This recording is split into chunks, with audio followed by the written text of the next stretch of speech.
Assalamualaikum warahmatullahi wabarakatuh. Selamat malam. Perkenalkan, nama saya Richa Rayhana S dengan NIM channel D021018. Di sini saya akan menjelaskan konsep investasi jangka panjang pada akuntansi perpajakan.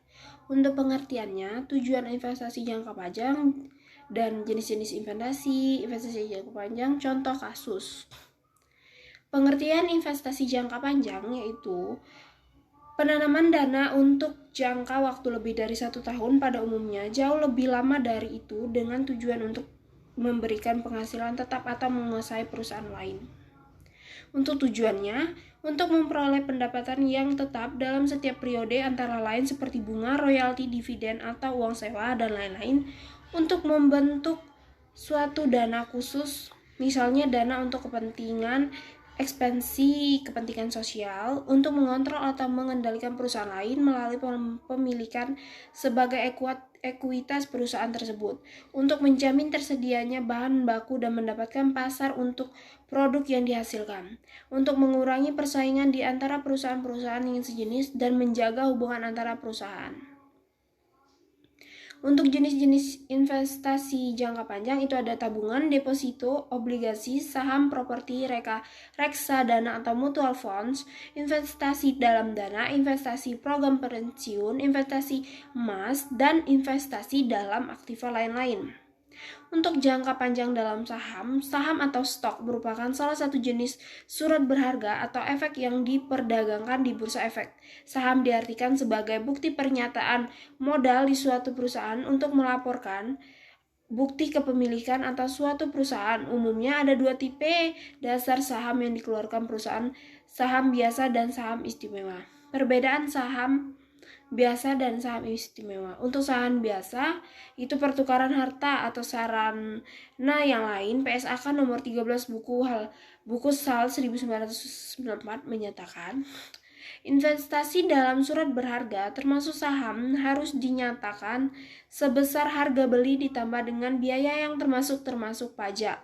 Misalnya PPN yang dibayarkan atas jasa piala yang tidak dapat dikreditkan. Demikian juga tidak dapat dikreditkan namun PPN itu oleh pengusaha dianggap sebagai revenue expenditure sesuai dengan PP nomor Peraturan Perundang-undangan nomor 47 sebagai tahun 1994. Untuk tujuan perpajakan terdapat ketentuan secara eksplisit menyebut metode pembukuan investasi jangka panjang saham. Selain yang tersebut dalam penjelasan pasal 10 ayat 5 Undang-Undang PPH, penjelasannya itu menyatakan, tanpa memperhatikan presentasi kepemilikan dibukukan berdasarkan harga perolehan, sama halnya dengan persediaan untuk badan dengan berlakunya pembebasan pajak atas dividen antara badan pasal 4 ayat 3 bagian F Undang-Undang PPH. Kapan penghasilan dividen diakui atau cost atau accumulated menjadi kurang relevan, berbeda dengan praktek akuntansi untuk tujuan yang dapat kemungkinan keuntungan dari penjualan saham. Selisih harga jual dan rata-rata dikenakan pajak pada tahun penjualan. Untuk jurnal akuntansi pajak investasi dalam saham yang dikenal secara umum adalah metode biaya dan metode ekuitas, di mana kedua metode tersebut memiliki aturan yang berbeda dan ketentuannya mempengaruhi pelaporan pajak atas investasi yang dilakukan oleh investor. Ada dua metode pencatatan investasi dalam saham: metode biaya atau cash method, metode ekuitas atau equity method. Untuk metode biaya merupakan pencatatan investasi yang pada awal perolehan investasi, investor mencatat investasi sebesar biaya atau historical accounting, dividen maupun distribusi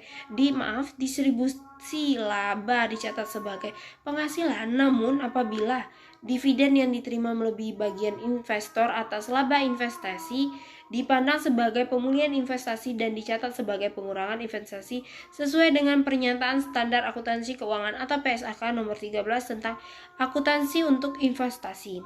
Secara akuntansi, metode biaya harus diterapkan oleh investor yang memiliki saham berhak suara pada perusahaan lain atau investasi, baik secara langsung maupun secara tidak langsung, dengan kepemilikan kurang dari 20%.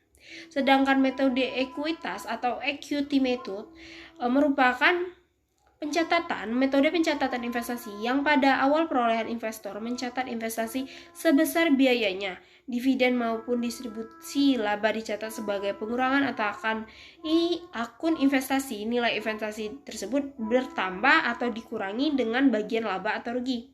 Investor pada perusahaan asosiasi setelah tanggal perolehan untuk investasi dalam perusahaan asosiasi diatur dalam PSAK nomor 15 tentang akuntansi untuk investasi dalam perusahaan asosiasi. Metode ekuitas harus diterapkan oleh investor yang memiliki saham berhak suara pada perusahaan invested baik secara langsung maupun tidak langsung dengan kepemilikan 20% atau lebih.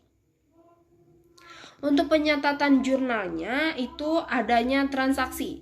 Transaksi itu terdiri dari pembelian investasi, pengumuman laba rugi, dan pembagian dividen. Sedangkan metode cost itu investasi dalam saham. Misalnya ada kas atau bank dan ada kas PPh bayar 23 di muka, pendapatan dividen, dan equity method itu investasi dalam saham, adanya kas, investasi dalam saham atau pendapatan investasi, dan adanya kas PPh 23 dibayar muka investasi di dalam saham.